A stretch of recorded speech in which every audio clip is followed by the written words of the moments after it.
2026년 현재 생성형 AI는 우리의 일상 깊숙이 들어와 있습니다. 보고서를 쓰고 이미지를 만들고 심지어 논문 초안까지 생성합니다. 하지만 최근 이상한 징후가 포착되고 있습니다. 질문에 척척 답하던 AI가 엉뚱한 소리를 하거나 정보의 정확도가 예전만 못하다는 사용자들의 불만이 터져나오고 있는 상황입니다. 2025년 AI 이용자 신뢰도 지표 소스에 따르면 생성형 AI 답변에 대한 사용자 만족도는 전년 대비 15.6% 하락했습니다. 오늘 우리는 생성형 AI가 더 이상 새로 배울 데이터가 부족해지면서 AI가 만든 결과물을 다시 학습하는 과정에서 발생하는 신뢰도 붕괴 현상을 가볍게 살펴봅니다. 생성형 AI의 성능은 단순한 알고리즘 문제가 아닙니다. 결정적인 요소는 학습 데이터의 양과 질입니다. 대규모 언어 모델은 인간이 작성한 텍스트, 뉴스, 논문, 서적, 웹페이지를 기반으로 학습해왔습니다. 하지만 2024년 이후 주요 AI 연구기관들은 공통된 문제를 지적합니다. 바로 고품질 인간 데이터의 고갈입니다. 미국 스탠퍼드 대학교 인간중심 AI 연구소는 2024년 보고서에서 공개 웹 기반 고품질 텍스트 데이터는 이미 정점에 도달했다고 분석했습니다.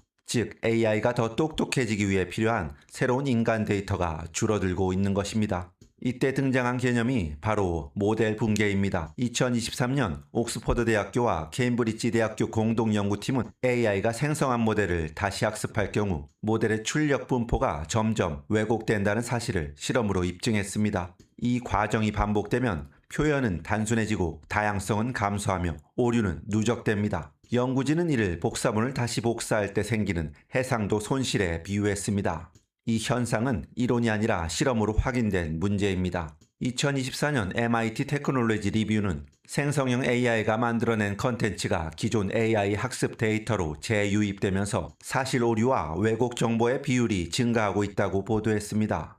특히 문제로 지적된 것은 출처가 존재하지 않는 가짜 논문 인용, 실제 인물의 허위 발언 생성, 존재하지 않는 통계 수치 제시, 이는 환각이 아니라 학습 데이터 자체의 오염 가능성으로 분석되고 있습니다. 이 문제는 일부 비판론자의 주장에서 그치지 않습니다. 빅테크 기업 내부에서도 공식적으로 경고가 나오고 있습니다. 오픈 AI는 2024년 기술 보고서에서 AI 생성 컨텐츠를 무분별하게 재학습할 경우 모델 성능이 장기적으로 저하될 수 있다고 명시했습니다. 구글 딥마인드 또한 AI 학습 데이터에 인간 검증 레이어가 반드시 필요하다고 밝혔습니다. 즉 현재 문제는 이미 업계가 인지하고 있는 구조적인 한계입니다.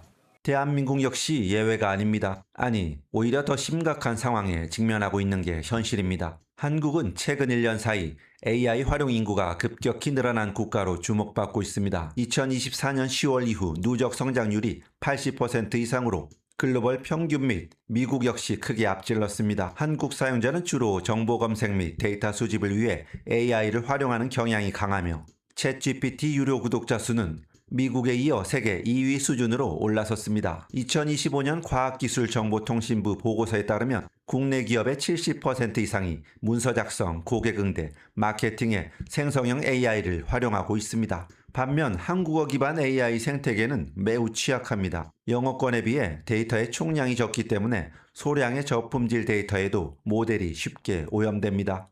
이는 한국어 모델의 신뢰도가 글로벌 모델보다 더 빠르게 하락할 수 있다는 경고입니다. AI 오류는 단순 실수가 아니라 시스템적 리스크가 됩니다. 이 붕괴를 막기 위한 기술적 대응도 시작되었습니다. 2025년 하반기 한국인터넷진흥원의 가이드라인 소스에 따르면 AI가 만든 컨텐츠에 육안으로는 보이지 않는 디지털 워터마크를 삽입하여 학습 데이터에서 사전에 걸러내는 기술이 표준화되고 있습니다. AI 기술은 이제 양적 팽창이 아닌 질적 보존의 시대로 접어들었습니다. 데이터 정제를 위해 수천 명의 인간 전문가를 투입하는 RLHF 시장이 성장하고 있습니다. 지식의 가치가 양의 시대에서 순도의 시대로 급격히 이동하고 있는 것입니다. 결국 AI의 신뢰도를 회복할 수 있는 유일한 열쇠는 다시 인간이 쥐고 있는 셈입니다. 지금 우리가 마주한 질문은 이것입니다. AI를 더 학습시킬 수 있는가가 아니라 무엇을 학습시켜야 하는가? 2026년 현재를 살아가는 우리에게 가장 필요한 것은 AI의 답변을 맹신하는 것이 아니라 출처가 명확한 정보를 선별해내는 디지털 문해력입니다. 똑똑한 AI를 만드는 것도 사람이지만 망가진 AI를 바로잡는 것도 결국 우리의 몫입니다. 검증되지 않은 자동화는 효율이 아니라 오류의 가속기가 될 수 있습니다. 이 문제를 이해하는 것이 AI 시대를 현명하게 살아가는 첫 번째 조건입니다. 여러분의 생각은 어떠신가요?